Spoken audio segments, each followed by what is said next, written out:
नमस्कार साथियों, आपका स्वागत है अपना यूट्यूब चैनल विकास टारगेट बोर्ड में। आप लोग जान रहे हैं कि क्लास 10th के जो चल रहा है, क्लास 10th के इतिहास जो है, इसलिए कहते हैं कि मंजिल उसी को मिलती है जिसके सपने में जान होते हैं। मंजिल उसी को मिलती है जिनके सपनों में जान होते हैं। पंख से कुछ नहीं होता, हौसले से उड़ान होते हैं। इसलिए चलते हैं आगे। देखो, आज जो है इतिहास के इतिहास के पार्ट 2 वीडियो है। आज जो है इतिहास के पार्ट 2 वीडियो है। पार्ट 1 वीडियो जो है प्ले लिस्ट में डाल दिया गया, प्ले लिस्ट बना दिया गया है।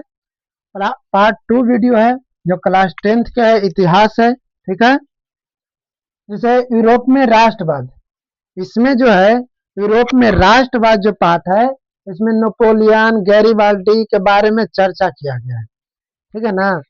तो हम चलते हैं कि इससे जो भी इम्पोर्टेंट क्वेश्चन जो बना है इस पार्ट से, इतिहास से, पहला पार्ट है, पार्ट फर्स्ट है। जो भी इम्पोर्टेंट जो क्वेश्चन बना है उसको हम लाए हैं। ठीक, लाए हैं। तो इसलिए हम चलते हैं आगे। सबसे पहला जो क्वेश्चन है कि इटली का एकीकरण कब किया गया था। इटली का एकीकरण कब किया गया था। चलो, तो हम पूछ रहे हैं कि इटली का एकीकरण कब किया गया था। तो ये जो एकीकरण किया गया था 1871 ईस्वी में। 1871 ईस्वी में। ये जो हम पार्ट 1 वीडियो में होमवर्क दिए थे कि कमेंट बॉक्स में इसको कमेंट करना है कि इटली का एकीकरण कब किया गया था। तो इटली का एकीकरण 1871 ईस्वी में किया गया था। इस एकीकरण में शामिल थे गैरीबाल्डी गैरीबाल्डी गैरीबाल्डी और थे मेटरनिक मेटरनिक शामिल थे। ठीक है ना। और काउंट काबूर शामिल थे। कौन थे? काउंट काबूर। देखो, जगह नहीं है इसलिए यहाँ पर लिख दे रहे हैं। काउंट काबूर थे।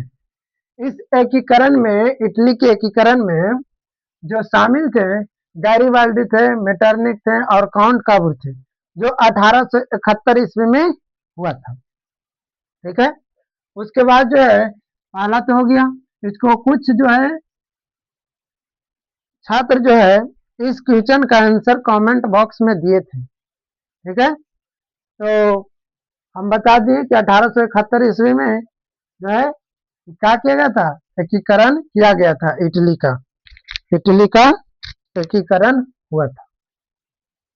आगे जो है दूसरा जो है कहता है कि इटली एवं किस महादेश में है। पूछता है कि इटली एवं किस महादेश में है। इटली जो है किस महादेश में है। इटली किस महादेश में है। इटली किस महादेश में है। तो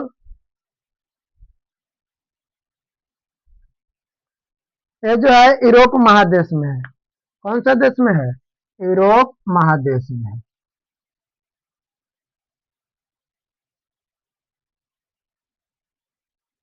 ये जो है किस महादेश में है?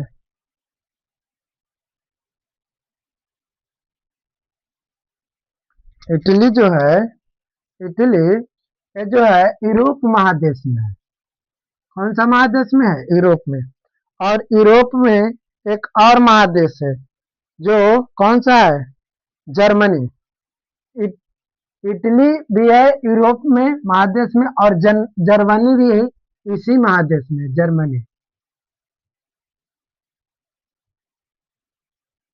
ये जो है जर्मनी भी है यूरोप महादेश में ही है। तो इसको भी लिख लेना। इटली किस महादेश में है? तो यूरोप महादेश में। और जर्मनी भी यूरोप महादेश में है। इसको भी लिख लेना। उसके बाद जो है तीसरा जो है आता है गैरीबाल्डी। गैरीबाल्डी पेशे से क्या थे? गैरीबाल्डी पेशे से क्या थे? ये जो थे नाविक थे। तो क्या थे? नाविक थे। गैरीबाल्डी पेशे से क्या थे? नाविक थे। ठीक है, गैरीबाल्डी पेशे से क्या थे? नाविक थे। चौथा कहता है, चौथा इसे कि रक्त एवं लौ की नीति किसने अपनाई? ये जो इतिहास में जो यूरोप में राष्ट्रवाद जो है, इसमें रक्त एवं लौ की नीति किसने अपनाई? ये जो अपनाए बिस्मार्क ने। कौन सा? बिस्मार्क में, मार्क ने, बिस्मार्क ने ये जो है रक्त और लौ की नीति अपनाई थी। ठीक है, रक्त एवं लौ की नीति किसने अपनाई थी? बिस्मार्क ने। यहां तक तो समझ में आ गया होगा। देखो इधर ध्यान दो, इधर ये जो है हो गया। उसके बाद पांचवा जो कहता है कि जालवेरिन, एक जो है जालवेरिन किसकी संस्था थी? एक संस्था थी जालवेरिन, एक संस्था थी जालवेरिन। एक किसकी संस्था थी? ये जो थी व्यापारियों की। किसकी थी? व्यापारियों की थी। ठीक है, किसकी थी? व्यापारियों की थी, व्यापारियों की थी। उसके बाद छठा जो कहता है, छठा छठा ऑब्जेक्टिव जो कहता है कि मेजनी का संबंध, मेजनी का संबंध किस संगठन से था? मेजनी का, एक मेजनी था, हम बताएं कि मेजनी, गैरीबाल्डी, नेपोलियन के बारे में इसमें बताया गया है। तो बताएं कि मेजनी का संबंध किस संगठन से था? तो ये जो थे कार्बोनरी से थे। किससे थे? कार्बोनरी से। ये जो थे कार्बोनरी से थे। उसके बाद कहता है सातवां कि फ्रैंकफर्ट, फ्रैंकफर्ट की संधि कब हुई? एक फ्रैंकफर्ट की संधि हुई थी, फ्रैंकफर्ट की संधि हुई थी जो 1871 में हुआ था। फ्रैंकफर्ट की संधि कब हुआ? 1871 ईस्वी में हुआ था फ्रैंकफर्ट की संधि। ठीक है, उसके बाद जो है आठवां जो है, आठवां कहता है कि चार्टिस्ट, एक चार्टिस्ट आंदोलन कहाँ हुआ था? एक चार्टिस्ट आंदोलन हुआ था, चार्टिस्ट आंदोलन वो कहाँ हुआ था? ये जो हुआ था इंग्लैंड में हुआ था। चार्टिस्ट आंदोलन जो हुआ था इंग्लैंड में हुआ था। ठीक है, ये जो है चार्टिस्ट आंदोलन जो है MBBI है बाबू। ये जो है बार बार आने वाला क्वेश्चन है, ये जो है। ठीक है, चार्टिस्ट आंदोलन कहाँ में हुआ था? तो इंग्लैंड में हुआ था। ठीक है, इसको याद रखना। उसके बाद जो है नौमा कहता है कि बिस्मार्क क्या था? बिस्मार्क जो कैसा व्यक्ति था? कैसा था बिस्मार्क? ये भी जो है बहुत आता है। ठीक है, तो बिस्मार्क क्या था? एक कूटनीतिज्ञ था, एक कूटनीतिज्ञ था। बिस्मार्क जो था एक कूटनीतिज्ञ था। ठीक है, उसके बाद जो है 10वां जो कहता है कि जर्मनी एवं इटली एकीकरण के समय फ्रांस के शासक कौन था? जर्मनी और इटली में एक एकीकरण हुआ था, जर्मनी और इटली में एकीकरण हुआ था जो कब हुआ था? 1871 ईस्वी। हम बताएं कि इटली का एकीकरण कब किया गया था? तो 1871 में। ये जो जर्मनी एवं इटली का एकीकरण के समय फ्रांस के शासक कौन था? तो नेपोलियन। कौन था? नेपोलियन था। जो कब किया? 1871 ईस्वी में किया गया, 1871 ईस्वी में किया गया था। ठीक है, यहाँ तक समझ में आ गया होगा। इटली एवं जर्मनी का एकीकरण के समय फ्रांस के जो शासक था, फ्रांस के शासक कौन था? नेपोलियन था। जो कब किया गया था? 1871 ईस्वी में। ये जो है फ्रांस के साथ किया गया था, जो फ्रांस के शासक नेपोलियन था। ठीक है, उसके बाद जो है 11वां जो कहता है कि जर्मन राइन राज का निर्माण किसने किया था? एक जर्मन राइन राज्य का निर्माण किया गया था। तो पूछा कि जर्मन राइन राज्य का निर्माण किसने किया, निर्माण किसने किया। ये जो किए थे नेपोलियन बोनापार्ट किए थे। जर्मन राइन राज्य का निर्माण किसने किया था, तो नेपोलियन बोनापार्ट ने किया था। ठीक है, यहाँ तक तो समझ में आ गया होगा। उसके बाद देखो चलो, ये जो है बरहमा जो कहता है कि हंगरी की राजधानी, हंगरी की राजधानी राजधानी कहाँ है, हंगरी की राजधानी कहाँ है, तो बुडापेस्ट है। कहाँ है, बुडापेस्ट है। हंगरी की राजधानी कहाँ है, बुडापेस्ट है, पेस्ट, बुडापेस्ट। ठीक है, ये जो है बरहमा था। हंगरी की राजधानी कहाँ है, बुडापेस्ट है। उसके बाद तेरहमा कहता है कि जालबेरी की संस्थापना किसने की। जो जालबेरीन आया था, जालबेरीन किसकी संस्था थी, तब व्यापारियों की। तो अब पूछ दिया कि जालबेरीन की स्थापना किसने की, तो ये जो की थी मेजनी ने। कब किया था, 1834 ईस्वी में। जालबेरीन की स्थापना किसने की, तो मेजनी ने। कब किया गया, तो 1834 ईस्वी में ये जो है स्थापना किया गया था। ठीक है, जालबेरीन की मेजनी किया था, और कब किया था, 1834 ईस्वी में। ठीक, उसके बाद जो है चौदहवा कहता है ऑब्जेक्टिव कि पोप कहाँ कहाँ के रह पोप कहाँ रहते थे। पोप जो थे, एक पोप थे इसमें, पोप के जो पोप कहाँ के रहने वाले, तो वेटिकन सिटी के रहने वाले थे। पोप कहाँ के रहने वाले थे, वेटिकन सिटी के रहने वाले थे पोप। पोप जो थे, ठीक, पोप जो थे कहाँ के रहने वाले थे, वेटिकन सिटी के रहने वाले थे। उसके बाद जो है कहता है 15वां कि सोडवा सेडोवा सेडोवा का युद्ध किसके बीच हुआ था। सेडोवा का युद्ध किसके बीच हुआ था, पूछा कि सेडोवा का, ये भी जो है इम्पोर्टेंट है, ये भी जो है मैट्रिक में आने वाला रहता है। तो सेडोवा का युद्ध किसके बीच हुआ था, तो सेडोवा के युद्ध जो हुआ था ऑस्ट्रेलिया और प्रसा के बीच में हुआ था। ये जो युद्ध हुआ था ऑस्ट्रिया ऑस्ट्रिया और प्रसा के बीच हुआ था। ये जो हुआ था युद्ध 3 जुलाई 1866 में किया गया था। ये जो सेडोवा के युद्ध जो हुआ था जो 3 जुलाई 1866 में हुआ था, किसके किसके बीच, प्रसा और ऑस्ट्रिया के बीच, जिसमें जीत हुआ था प्रसा की।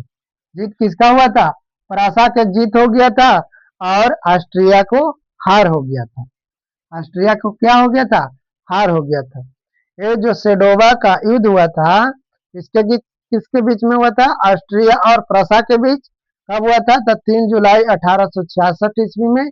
जो जीत किनका हुआ था, प्रसा का जीत हुआ था, और ऑस्ट्रिया को हार हुआ था। ठीक है, उसके बाद जो है छठा कहता है गैरीबाल्डी गैरीबाल्डी की गैरीबाल्डी की जीवनी किसने लिखी। गैरीबाल्डी की जीवनी जो गैरीबाल्डी जो थे, गैरीबाल्डी थे, नेपोलियन थे, बोनापार्ट थे उनका। तो इसमें एक का नाम है कि गैरीबाल्डी की जीवनी किसने लिखी। तो गैरीबाल्डी की जीवनी जो लिखा था लाला लाजपत राय ने लिखा था। किसने, लाला लाजपत राय ने गैरीबाल्डी की जीवनी लिखे थे। ठीक है, जीवनी के मतलब होता है उनके जीवन के बारे में। जीवनी के मतलब क्या होता है, गैरीबाल्डी के जीवन के बारे में, कि जीवन यापन कैसे किए, उनके बारे में कौन लिखे, लाला लाजपत राय ने लिखे थे गैरीबाल्डी के जीवनी के बारे में। 17वां कहता है कि 1848 ईस्वी में 1848 ईस्वी में फ्रांसीसी किसका अंत किया था। अब यहाँ से दो क्वेश्चन बनता है। अब पूछ सकता है कि फ्रांसीसी क्रांति कब किया गया था, तो 1848 ईस्वी में। यहाँ से जो है दो क्वेश्चन बनता है। पूछ देगा कि फ्रांसीसी क्रांति कब किया गया था, तो 1848 ईस्वी में। और इसका अंत कब हुआ, अंत ये जो है 1848 में फ्रांसीसी किसका अंत किया था, तो लुई फिलिप के अंत किया था। अंत के मतलब कि इनका जो है हरा दिए थे, ठीक है ना। अंत के मतलब होता है कि इनको लड़ाई में क्या किए थे, हरा दिए थे लुई फिलिप को। तो 1848 ईस्वी में फ्रांसीसी क्रांति हुआ था भी, इसको भी याद रखना। और फ्रांसीसी 1848 में फ्रांसीसी किसका अंत किया गया था, तो लुई फिलिप के अंत किया गया था। ठीक है, यहाँ तक तो समझ में आ गया होगा 17वां तक।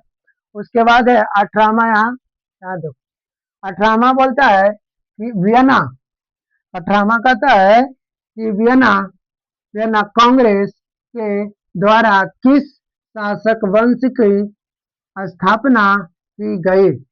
ये कहता है कि वियना कांग्रेस के द्वारा किस शासक वंश की स्थापना की गई, तो बुर्वो वंश की। कौन सा, बुर्वो वंश की स्थापना की गई थी। ठीक है, कब किया गया था, 1815 ईस्वी में, इसको याद रखना।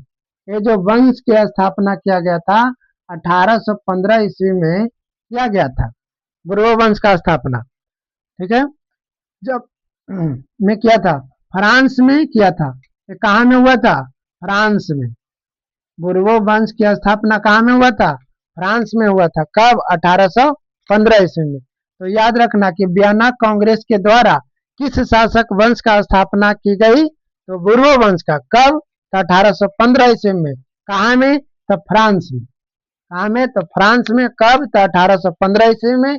और वियना कांग्रेस के द्वारा किस शासक का वंश का स्थापना हुआ था, बुर्वो वंश का। ठीक है, यहाँ से 3 ऑब्जेक्टिव बनता है।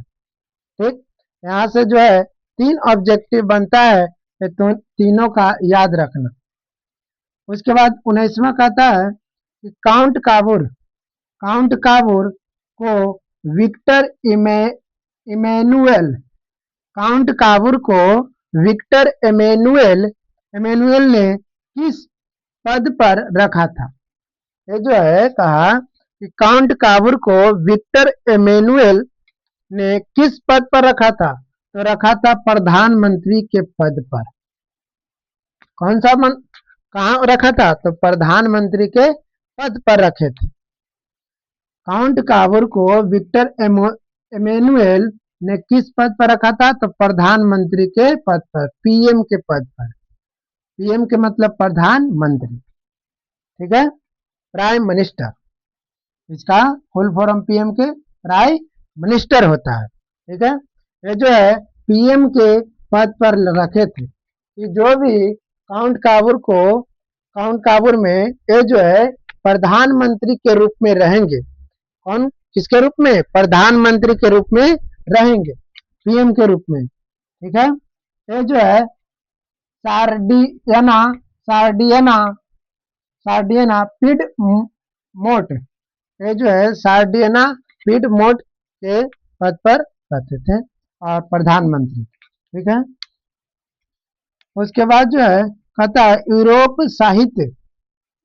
साहित्य का प्रेरणा स्रोत, यूरोप साहित्य के प्रेरणा स्रोत कौन सा शहर है, कौन सा शहर है। कहता है यूरोप साहित्य का प्रेरणा स्रोत कौन सा शहर है, तब पेरिस है। पेरिस जो है शहर जो है प्रेरणा स्रोत शहर है इसका, यूरोप साहित्य का।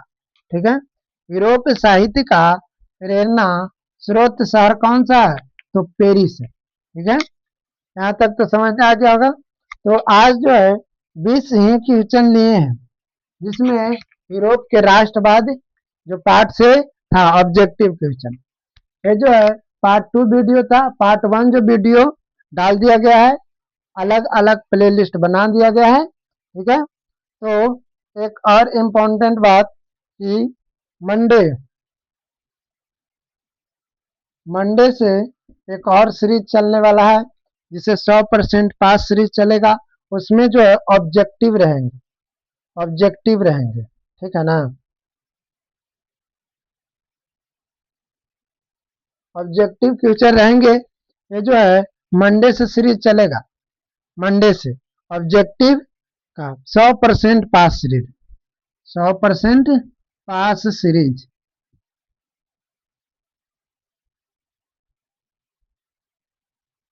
100% पास सीरीज चलेगा सोमवार से, मंडे से, ठीक है। जिसमें ऑल सब्जेक्ट का एक एक क्लास चलेगा, ऑल सब्जेक्ट का, ठीक है। उसमें 20 से 25 क्वेश्चन रहेगा, पार्ट बाय पार्ट किया रहेगा। उसमें जो है ज्यादातर मैट्रिक ने पूछने की संभावना रहेगा। जो पास सीरीज में ऑल सब्जेक्ट के पास सीरीज जो चलेगा उसमें जो है 2027 में पूछने की मैट्रिक ने ज्यादा संभावना रहेगा। इसलिए मंडे से ऑल सीरीज चलेगा, ऑल सब्जेक्ट का 100% पास सीरीज। तो सोमवार से देखना न भूलें, ठीक है। तो आज के लिए इतना ही, फिर अगले वीडियो में मिलते हैं। इसके लिए आप सभी को के लिए धन्यवाद, और इस वीडियो को ज़्यादा से ज़्यादा शेयर करें और लाइक करें और सब्सक्राइब करें। Thank you.